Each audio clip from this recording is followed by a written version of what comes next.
Students, आज हम class 11 का चैप्टर कैश बुक करने जा रहे हैं। सबसे पहले हम कैश बुक का मीनिंग समझते हैं कि कैश बुक का मतलब क्या होता है। Meaning: cash book is a book in which receipt and payment in cash and through bank are recorded. Cash book वो बुक है जिसके अंदर जितने भी रिसिप्ट्स हैं, रिसिप्ट मतलब आपके पास जितना भी कैश आ रहा है और जो भी आप पेमेंट कर रहे हैं, रिसिप्ट मतलब कैश आना, जो भी आप कैश ले रहे हैं, जो भी पैसा किसी भी सोर्स से आ रहा है, और पेमेंट जो आप किसी को दे रहे हैं, और वो भी कैसे, इन कैश, कैश में दे रहे हैं, एंड थ्रू बैंक, या बैंक से पैसे आ रहे हैं जा रहे हैं, बैंक के थ्रू पैसे आना या बैंक के थ्रू पैसे जाना, वो सब का सब कैश बुक में रिकॉर्ड किया जाता है। तो डेफिनेशन क्या बनी? Cash book is a book in which receipt and payment in cash and through bank are recorded. एक ऐसी बुक जिसके अंदर जितने भी पैसे आते हैं, जितने भी पैसे जाते हैं कैश के जरिए या बैंक के जरिए, उसको रिकॉर्ड किया जाता है। अब है काइंड्स ऑफ कैश बुक। कितनी तरह की कैश बुक है? दो टाइप की कैश बुक है। सबसे पहली है सिंपल कैश बुक, या इसको बोलते हैं single column cash book. Single column cash book, अब इसकी डेफिनेशन क्या है? Only cash receipt and payments are recorded in simple cash book. Simple cash book में, यानी कि सिंगल कॉलम कैश बुक में, कैश रिसिप्ट्स आती हैं ओनली, यानी कि जो पैसा आपके पास आएगा या जो पेमेंट देंगे वो सिर्फ कैश में देंगे, इसमें बैंक से कोई ट्रांजैक्शन नहीं आएगी, वो सिंपल कैश बुक में रिकॉर्ड किया जाता है। तो कैश आना और कैश जाना आपका सिंपल कैश बुक में रिकॉर्ड किया जाता है, बैंक की ट्रांजैक्शन इसमें रिकॉर्ड नहीं की जाती। सेकंड कौन सी बुक है? सेकंड बुक है double column cash book. Double column cash book को ही बोला जाता है टू कॉलम कैश बुक। तो इसका मीनिंग क्या है? Receipt and payment both in cash and through bank, यानी कि जिसमें पैसा आना, जो आपके पास पैसा आ रहा है, प्लस हो रहा है, और जो भी आप पेमेंट दे रहे हैं, जो भी पैसा जा रहा है, कैसे?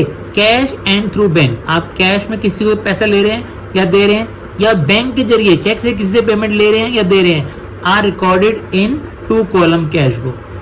तो दोनों में डिफरेंस बेसिकली ये है कि सिंगल कॉलम कैश बुक में सिर्फ कैश रिसिप्ट और पेमेंट आती हैं, इसमें दोनों कैश और बैंक दोनों ट्रांजैक्शंस रिकॉर्ड की जाती हैं डबल कॉलम कैश बुक के अंदर।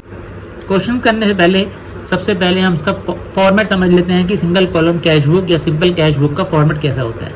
तो देखिए, कैश बुक में सबसे पहले कॉलम बनेगा डेट का, then particulars, ledger folio, amount, इसमें रुपीज लिखेंगे, date, particular, LF, rupees. Left side debit side है और जो राइट साइड है वो आपकी क्रेडिट साइड होगी। अच्छा, अब इसमें देखिए क्या रूल फॉलो किया जाता है। सबसे पहले आप ये समझ लें कि कैश अकाउंट जो है वो कौन सा अकाउंट है? कैश अकाउंट रियल अकाउंट है, ना ये पर्सनल है ना ये नॉमिनल है। कौन सा अकाउंट है? रियल अकाउंट है। और रियल अकाउंट का रूल जो होता है वो क्या होता है? Debit what comes in and credit what goes out. जो भी आपके पास आएगा, व्हाट कम्स इन, जो कुछ भी आ रहा है वो डेबिट में लिखेंगे, और व्हाट गोज आउट, जो भी जाएगा उसको क्रेडिट में लिखेंगे। ये रूल आपने फॉलो करना है कैश बुक को बनाते समय। और एक बात और ध्यान रखनी है कि इसमें कोई भी नॉन कैश ट्रांजैक्शंस रिकॉर्ड नहीं की जाती, यानी कि कैश बुक के अंदर कोई भी ऐसी ट्रांजैक्शन जिसमें कैश इन्वॉल्व ही ना हो, मतलब कोई भी अपने क्रेडिट में सेल की है, क्रेडिट में परचेज की है, तो वो इसमें रिकॉर्ड नहीं की जाती। तो एग्जाम्पल देखते हैं। If cash is receive from a customer A, अगर आपको कैश मिला है, रिसीव्ड हुआ है फ्रॉम अ कस्टमर ए, ₹10,000, तो इसका मतलब क्या है? आप देखिए, व्हाट कम्स इन और व्हाट गोज आउट। आपके पास कैश को देखना है आपने, कैश कम्स इन, कैश आ रहा है, कैश आना है, तो इसका मतलब कम्स इन वाली चीज क्या होती है? डेबिट। कैश अकाउंट आपका डेबिट हो जाएगा, कैश अकाउंट इज डेबिटेड। तो कैसे लिखेंगे इसको? आप यहाँ पर लिखेंगे डेबिट में, यहाँ पर डेट डाल के 2A। कैश बुक के अंदर कभी भी कैश का नाम नहीं लिखना।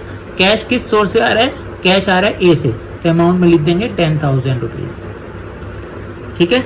अब दूसरा एग्जाम्पल देखते हैं। Second example is if cash is paid to supplier B, अगर हमने कैश पे किया है, कैश जा रहा है हमारे पास से, किसके पास जा रहा है? सप्लायर बी के पास। कितना कैश जा रहा है? 5,000। तो व्हाट कम्स इन और व्हाट गोज आउट में से देखिए कैश का क्या हो रहा है? कैश जा रहा है, कैश गोज आउट। तो इसका मतलब cash account will be credited, cash account आपका क्रेडिट होगा। और कैश बुक में कभी कैश का नाम लिखते, कैश कहाँ जा रहा है? सप्लायर बी के पास, तो आप क्या लिखेंगे? कैश अकाउंट में आप लिखेंगे यहाँ पर डेट डाल के बाय बी। और अमाउंट कितना था 5000 रुपीज़। तो जब भी आपके पास कैश आएगा तो वो डेबिट में लिखना है इस साइड में, अगर पेमेंट कर रहे हैं, कैश जा रहा है, खर्चा कर रहे हैं, तो कैश क्रेडिट साइड में आएगा। आई होप आपको समझ आ गया होगा। अब हम इसके ऊपर क्वेश्चंस करते हैं। क्वेश्चंस करने जा रहे हैं हम सिंगल कॉलम कैश बुक के ऊपर। तो क्वेश्चन क्या है, enter the following transactions of Rajan in the single column cash book. Single column cash book बनाने के लिए आपको कहा गया है। तो सबसे पहले मैंने यहाँ फॉर्मेट बना लिया। आप फॉर्मेट ऐसे बना लेंगे जैसे कि आपको सिखाया था, date particular LF rupees, date particular LF rupees. तो लेफ्ट साइड जो है वो डेबिट है और राइट साइड जो है वो क्रेडिट है। और सबसे पहले आप क्या लिखेंगे, इन द बुक्स ऑफ राजन। ये जरूर लिखना है, in the books of Rajan. Question में राजन कहा गया था तो आपने राजन लिखना है। और क्या बना रहे हैं आप, cash book single column. Single column cash book बनाने के लिए बोला गया हमें। तो सबसे पहले फर्स्ट ट्रांजेक्शन क्या है, देखिए, Jan 1 Rajan started business with capital 2 lakh rupees. Rajan ने बिजनेस शुरू किया है 2 लाख रुपीज़ से। अब देखिए बिजनेस के अंदर कैश आया है गया है। आपको रूल बताया, debit what comes in what goes out. Cash comes in, इसमें आपके बिजनेस के अंदर कैश आ रहा है और कैश आने का सोर्स क्या है, कैपिटल, कैपिटल के थ्रू आ रहा है। तो अब यहाँ पर पहले लिखेंगे ईयर 2023 Jan 1 और क्या लिखेंगे, to capital account. Cash book में कभी आपने कैश नहीं लिखना, इस बात का ध्यान रखिए। 2 लाख रुपीज़ हमने यहाँ लिख दिया अमाउंट के अंदर। अच्छा, अब सेकंड देखिए, Jan 2 purchase furniture for cash. आपने फर्नीचर परचेज किया है वो भी कैश में। तो debit what comes in, credit what goes out. आपके पास कैश आ रहा है या जा रहा है। तो देखिए आप फर्नीचर परचेज करेंगे तो कैश जाएगा, कैश जाएगा मीन्स गोज आउट, और गोज आउट मीन्स क्रेडिट में आएगा। तो यहाँ पर पहले हमने ईयर लिखा 2023, डेट डाली Jan 2 और बाय फर्नीचर। कैश कहाँ जा रहा है, फर्नीचर में खरीदने में जा रहा है। तो बाय फर्नीचर अकाउंट लिख दिया और अमाउंट लिख दिया 50,000 रुपीज़ अमाउंट में आ गया। Next transaction Jan 3 purchase goods for cash. अब आपने गुड्स खरीदे हैं कैश में। गुड्स खरीदेंगे अगर हम तो कैश आएगा या जाएगा, कैश जाएगा means credit what goes out, cash goes out. तो फिर यहाँ क्रेडिट साइड में लिखेंगे Jan 3 by purchases account. By purchases account amount है 30,000, अमाउंट में हमने लिया 30,000। अब नेक्स्ट ट्रांजेक्शन Jan 5 की है। Jan 5 में देखिए क्या लिखा हुआ है, पेड रेंट। रेंट पे किया है 500 रुपीज़। रेंट पे करेंगे तो कैश आ तो रहा नहीं है, कैश जा रहा है, पेड कर रहे हैं। तो what goes out, credit what goes out. तो ये भी क्रेडिट साइड में आएगा। यहाँ डेट डाल देंगे Jan 5 और क्या लिखेंगे, बाय रेंट। कैश कभी नहीं लिखना, कैश जाने का सोर्स क्या है, कैश कहाँ जा रहा है, रेंट में जा रहा है 500 रुपीज़। Jan 7 की ट्रांजेक्शन देखिए, सोल्ड गुड्स फॉर कैश। आपने गुड्स सोल्ड किए हैं कैश में, यानी कैश सेल है ये। अब गुड्स बेच रहे हैं तो कैश कम्स इन और गोज आउट। कैश आ रहा है जा रहा है, ऑब्वियस है कि कैश आएगा आप गुड्स बेचेंगे तो। और डेबिट व्हाट कम्स इन, तो यहाँ पर कैश आने के लिए आपने डेबिट साइड चूज की और क्या लिखेंगे, to sales account. To sales account और अमाउंट है 28,000। नेक्स्ट है Jan 10 की transaction, paid to Raman. Raman को पे किया है। What comes in, debit what comes in, credit what goes out. इसमें कैश जाएगा, आप दे रहे हैं किसी को, तो जाना मीन्स क्रेडिट। तो यहाँ पर आप डेट डालेंगे Jan 10 बाय रमन। रमन के पास कैश जा रहा है और कितना जा रहा है, 20,000। फिर Jan 15 को देखिए, सोल्ड गुड्स फॉर कैश। अभी हमने किया था Jan 7 में, सेम ऐसा ही है। 15 Jan को फिर हमने गुड्स सोल्ड किए, तो इसका मतलब डेबिट साइड में आएगा Jan 15 टू सेल्स अकाउंट, क्योंकि कैश आ रहा है और कैश आने के लिए डेबिट में आता है 10,000। Cash comes in debit side में। Jan 20 में देखिए, पेड वेजेस। वेजेस पे किए हैं, कैश जा रहा है, क्रेडिट व्हाट गोज आउट। जाने वाली चीज़ कहाँ आती है, क्रेडिट में। तो यहाँ देखिए डेट डाल दी हमने Jan 20 और कहाँ जा रहा है, by wages. Wages account, wages pay कर रहे हैं हम, अमाउंट आ जाएगा 10,000। उसके बाद देखिए Jan 22 को, sold goods to Raj on credit. हमने राज को गुड्स सोल्ड किए हैं क्रेडिट पे। तो कैश आ रहा है जा रहा है, ना तो कैश आ रहा है ना जा रहा है। क्यों, क्योंकि हमने गुड्स सोल्ड किए हैं क्रेडिट पे, उधार बेचे हैं, कैश नहीं आ रहा हमारे पास। नहीं आ रहा तो इस ट्रांजेक्शन को आपने इग्नोर कर देना है, इसको कहीं भी एंटर नहीं करेंगे, क्योंकि कैश बुक में सिर्फ वही ट्रांजेक्शन आती हैं जिसमें कैश इन्वॉल्व होना चाहिए या कैश आना चाहिए या जाना चाहिए, तो इसके अंदर ये एंट्री नहीं आएगी। Jan 24 paid salary by cheque, आपने सैलरी पे की है चेक से, तो कैश आ रहा है या जा रहा है?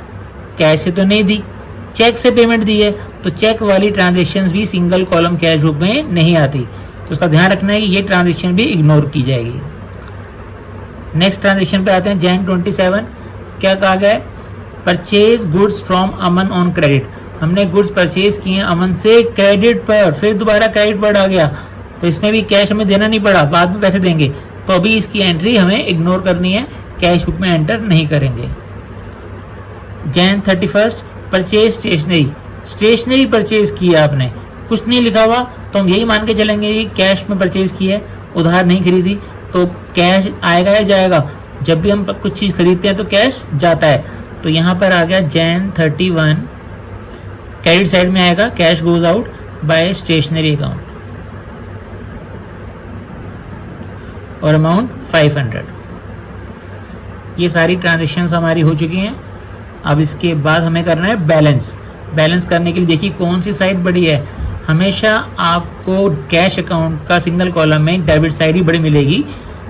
डेबिट साइड में टोटल कर देते हैं पहले हम, ऊपर सिंगल लाइन नीचे डबल लाइन, टोटल किया 2,28,000 और 10,000, यह आ गया 2,38,000। अब ये वाला अमाउंट छोटा ही होगा, तो हमने बड़े अमाउंट को दोनों तरफ लिख देना है, यहाँ पर आ जाएगा आपका 2,38,000। अच्छा, अब देखिए यहाँ पर इनसे इस साइड टोटल बन कितना रहा है? 30,000, 50,000, 80,000, 80,000 एंड 20, 1 लाख, 1,10,000, 1,11,000, इन सबको मिला के आ रहा है 1,11,000। तो हम क्या करते हैं, रफ में 2,38,000 में से 11,000 को सब्ट्रैक्ट कर देते हैं, तो कितना बचेगा? 0,007, 2,27,000, सॉरी 1,10,000 था, 1,10,000 माइनस कर देंगे हम, तो कितना बचेगा? 1,28,000। यस, 1,28,000 बचेगा। टोटल दोबारा चेक कर लेते हैं, 50, 30, 80, 1 लाख, 1,10,000, 1,11,000 और 1,80,000, 1,11,000 माइनस किया तो हमारा बैलेंस कितना बच गया? 1,28,000। तो यहाँ पर हम क्या करेंगे, लास्ट में हम लिखेंगे Jan 31 by balance CD carry down, balance कितना बचा हुआ है? 1,28,000। अब ये जो बैलेंस बचेगा इसमें से माइनस करके 1,28,000 को, इसको हमें आगे ब्रॉट डाउन कर देना है, तो हम क्या लिख देंगे? To balance BD brought down 1,28,000। Same balance जो हमारा लास्ट मंथ में बचा था, यानी कि Jan 31 को बचा था, वो नेक्स्ट मंथ की डेट में आगे ब्रॉट डाउन हो जाएगा 1,28,000। तो ये थी हमारी single column cash book. Next video में आपको हम डबल कॉलम कैश बुक समझाएंगे, तो तब तक आप इसकी प्रैक्टिस कीजिए, और अगर कोई डाउट हो तो आप इसको कमेंट बॉक्स में लिख सकते हैं। अगर आपको अच्छा लगा हो मेथड, आपको समझ आया हो, तो आप चैनल को सब्सक्राइब कीजिए, वीडियो को लाइक कीजिए। Thanks for watching.